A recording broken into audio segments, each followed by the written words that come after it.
Ang laki ng fried chicken. Ito po lahat ang ipapatikim sa atin ni Kuya Amang, ang solid Amang Pares. Merong adobong itik, adobong kabayo, dinakdakan, tapares, bulalo. Ang dami guys. So kasama natin ulit si Kuya Amang. Kuya Amang, anong tawag dito at ano ang presyohan nito? Magkano po? Ito po ang tapares natin sa halagang 120. Andy rice po, ang laman po niyan. Tapa, balat at lechong kawali, taba. 120 po, only rice, only soup po yan.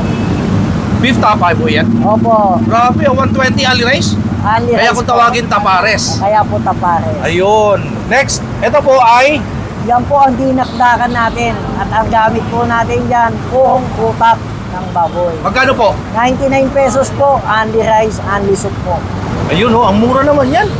Ito itlugan oh.